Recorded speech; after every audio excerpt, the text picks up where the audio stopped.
Madame, mademoiselle, monsieur, bonjour. Alors aujourd'hui, on n'est pas dans le potager, on est dans la forêt, en famille, comme d'hab. Petite Pilou qui se repose là, entre deux arbres, elle va faire la sieste. On est parti ramasser des chanterelles ou des girolles.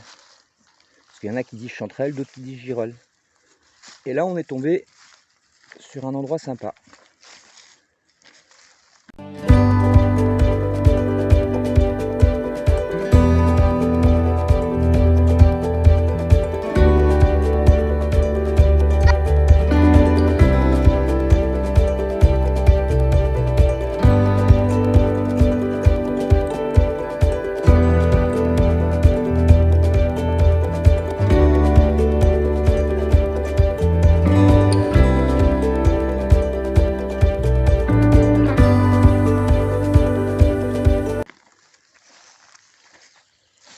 Voilà, pas, attends, je montre aux gens. Ça, c'est une petite. Elles sont pas vieilles, celles-là. Par là, il y en a, j'en vois aussi. Alors, c'est la saison, hein, la saison des girolles, c'est maintenant. C'est juin, juillet, août, septembre. Mais là, comme il y a beaucoup plu, on a la chance d'en ramasser beaucoup. Alors, elles sont un peu plus vieilles, celles-là. Alors ça, c'est un champignon qui va mettre 1 à 2 semaines à pousser. C'est très très long. Et une fois qu'il a poussé, eh ben, on peut le ramasser encore pendant un mois. Il ne va pas devenir véreux, il ne va pas pourrir. C'est ce qui vient d'arriver, regarde les machins qu'elle a trouvé, toi. Fais voir en dessous, pareil. Alors on peut la confondre, la girolle, on peut la confondre avec deux champignons, la fausse girolle. Mais la fausse girolle, elle n'est pas du tout comme ça, en dessous. Elle a plus des lames. Là, c'est un peu crochu, un peu, et ça va jusqu'en bas du pied. On peut difficilement se tromper, hein. Sinon, il y a aussi la girolle de l'olivier. Alors, la girolle des oliviers, ben, elle pousse déjà sous les oliviers. Et elle ne pousse pas dans la terre. Elle pousse sur les souches. Allez voir sur Internet. Et elle pousse en bouquet, en groupe. Ah, Lilou, elle a trouvé un champignon, mais elle n'est pas sûre que c'est le bon. Alors, on va aller vérifier quand même, hein. Alors, les enfants, si vous ramassez des champignons avec vos parents, ne les touchez pas si vous n'êtes pas sûr. Parce qu'un champignon, si tu le touches, s'il est toxique, si tu mets tes doigts à la bouche, il peut te créer des problèmes. Alors, ces champignons, la girolle, on va la trouver dans les forêts de feuillus, en général. Dans les forêts, il y a du chêne, du hêtre. Voilà, mais on peut aussi la trouver, parce que là, on a les deux, sous les résineux. Moins, quand même, mais on peut la trouver aussi sous les résineux.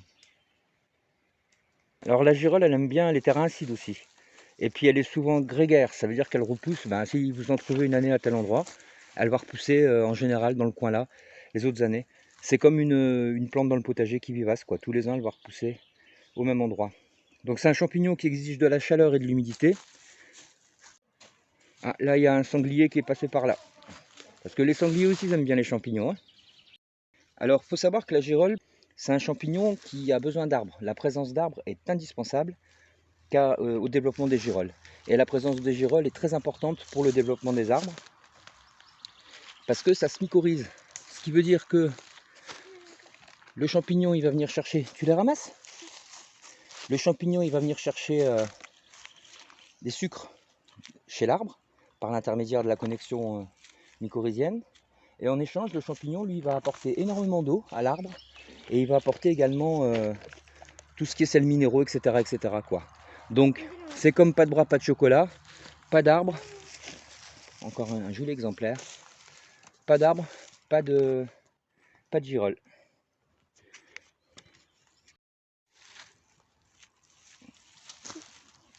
Voilà, donc on coupe le pied, on essaye de ne pas l'abîmer.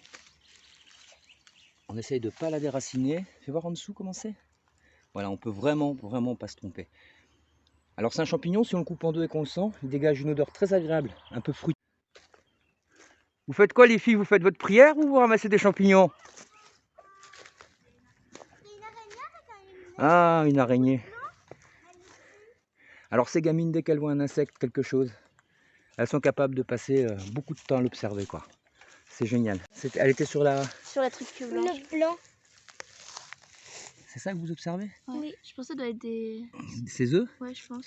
Bon bah du coup, on va peut-être pas l'embêter, on va peut-être la laisser là, celle-là. Comme il y en a beaucoup ailleurs, il y en a partout. Mais j'ai ramassé celle-là. Voilà. Tu savais qu'il y avait une cocheuse à la salle de bain, elle avait des œufs. Oui, je l'ai vu. Alors la girole, elle peut avoir un chapeau de 2 à 12 cm environ. Bon, des fois plus, mais ça c'est la moyenne. Elle est jaune citron à orangé. Donc plus elle est petite, plus elle est presque jaune, jaune fluo. Et plus elle grandit, plus elle va devenir orange. Voilà, c'est magnifique. Hein. On va se régaler. Alors la girole, on peut la congeler. On peut la faire en vinaigre. Là, je ne sais plus comment ça s'appelle. On peut la sécher. On peut faire plein de choses avec ça. Voilà, là on change d'environnement. Je pense que par là, dans les fougères, il risque d'y en avoir un petit peu moins. Et de temps en temps, on se tape une petite fraise par-ci par-là.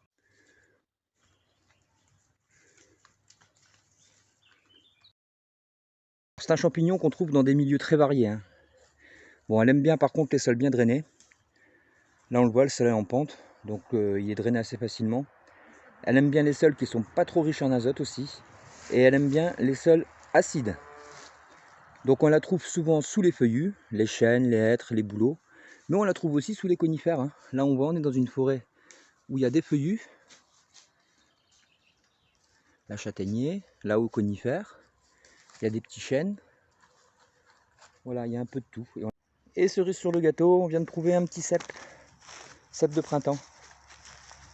Moi j'aime pas trop les cèpes. Je préfère les girolles, je préfère les mousserons. Tourne le voir un coup, montre un peu.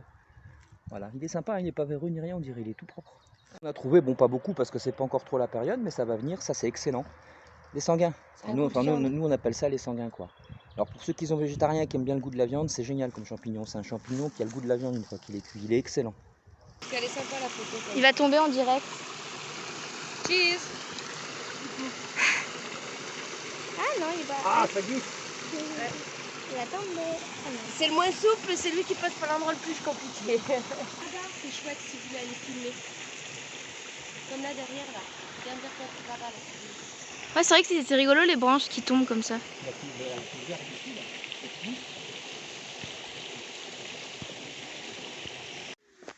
Un autre petit truc aussi pour les champignons, c'est qu'il y a une histoire de versant.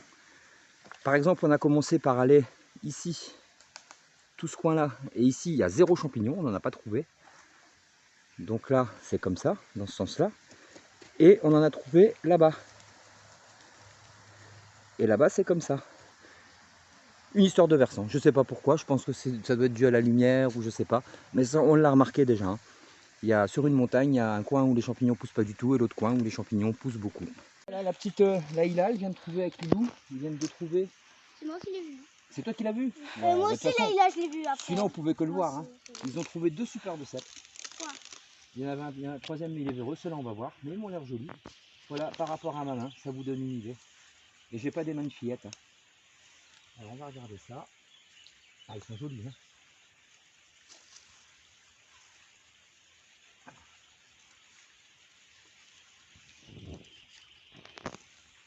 Ah, ils sont véreux. Mais on va voir quand même. Est-ce que les vers sont montés jusqu'en haut ou pas? Parce qu'il est propre celui-là. Voilà, le problème avec les cèpes, c'est qu'ils sont véreux très rapidement. Quoi. Mais ils sont superbes. Je vais regarder une fois à la maison c'est quoi comme variété exacte. Et je vous mettrai le nom. Allez, dans le panier. Bon, bah d'accord. Allez, attends, passe à droite, il y a des ronds sur ce côté. Allez.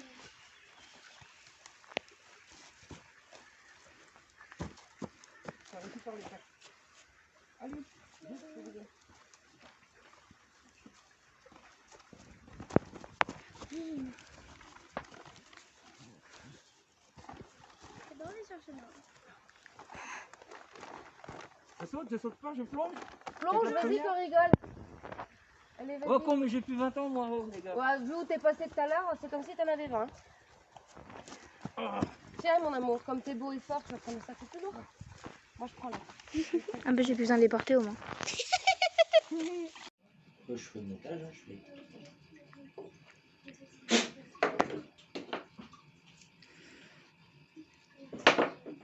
Et voilà, on est rentré à la maison et on est en train de nettoyer notre récolte de girolles. Donc voilà, donc les girolles alors, quand c'est petit,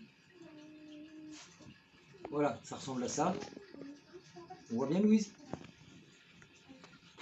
Ouais. Ouais, voilà. Ça, c'est la girole petite. On a encore une plus petite. Là, on la reconnaît grâce à en dessous. On a une un peu plus grande. Ce que je pourrais prendre comme exemple, voilà ça. Alors on voit quand plus elle grandit, plus elle forme un creux comme ça. Et là c'est vraiment, on peut pas se tromper. Hein. Et en voilà une jolie, une grande. Voilà à quoi ça ressemble. Donc bien sûr en cas de doute, hein, allez voir le pharmacien, vous amusez pas à manger des champignons si vous n'êtes pas sûr. Alors pour les nettoyer, l'idée c'est déjà de les nettoyer bien dans le bois, pour ramener très peu de déchets à la maison. Et après il existe des couteaux avec des petits pinceaux, un pinceau ou ce genre d'outil, ça permet d'enlever toutes les impuretés qu'il y a sur les champignons.